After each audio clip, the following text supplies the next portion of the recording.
Rumana Rizzi Recipe, Rumana Rizzi Recipe। Cake অথবা cream তৈরিতে এছাড়াও বিভিন্ন বেকিং আইটেমে ব্যবহার করা হয় আইসিং সুগার। খুব সহজে সুপার শপগুলোতে এই আইসিং সুগারটা কিনতে পাওয়া যায়। এটা মূলত গুঁড়া চিনি, কিন্তু এই আইসিং সুগার তৈরি করারও একটা নিয়ম আছে। আজকের বেসিক কুকিং পর্বে আমি আপনাদের আইসিং সুগারটা তৈরি করে দেখাবো। যা যা লাগবে: চিনি, কর্নফ্লাওয়ার। প্রথমেই ব্লেন্ডারের ছোট একটা জারের মাঝে আমি 1 কাপ পরিমাণ চিনি নিয়ে নিচ্ছি।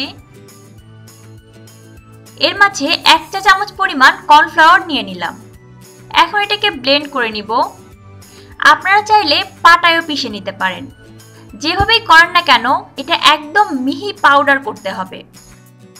আর অবশ্যই থেমে থেমে ব্লেন্ড করবেন, কারণ ব্লেন্ডারের ভিতরে যে মোটরটা থাকে এটা খুব বেশি শক্তিশালী হয় না, তাই একবারে চেপে ধরে ব্লেন্ডটা করবেন না। একটু সময় নিয়ে থেমে থেমে ব্লেন্ড করবেন।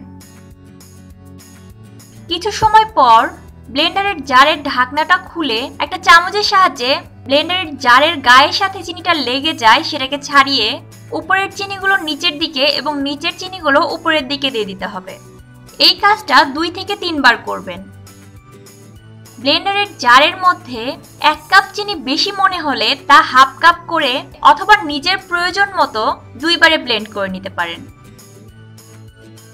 আমি আরেকবার জারের ঢাকনা খুলে চিনিটা নেড়ে নিচ্ছি।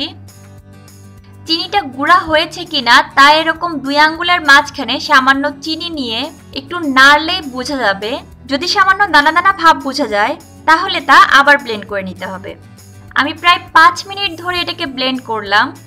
আপনাদের সময়টা আরেকটু কম বা বেশি লাগতে পারে। আমি আবার একটু চেক করে দেখছি এটা হয়েছে কিনা। এবার চিনিটা একদম পাউডার হয়ে গেছে। আমি একটু কাছ থেকে আপনাদের দেখিয়ে দিচ্ছি। দেখুন, এটা একদম মিহি গুঁড়া হয়ে গেছে।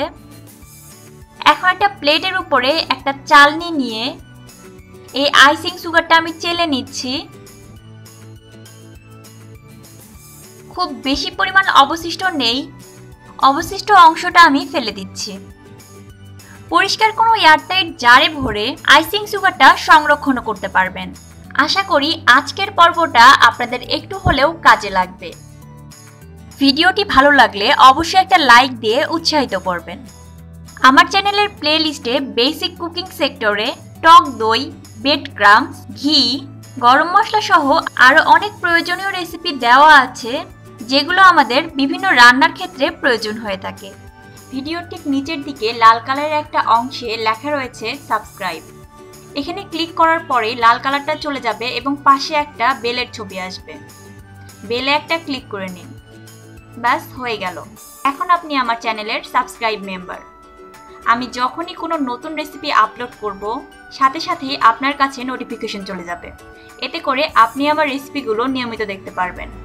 তাহলে আর দেরি কেন? যদি আপনি আমার রেসিপি নিয়মিত দেখতে চান তাহলে এখনই নির্দেশনা অনুযায়ী সাবস্ক্রাইব করে নিন। খুব তাড়াতাড়ি আরেকটি মজার রেসিপি নিয়ে হাজির হব আপনাদের সামনে। আল্লাহ হাফেজ।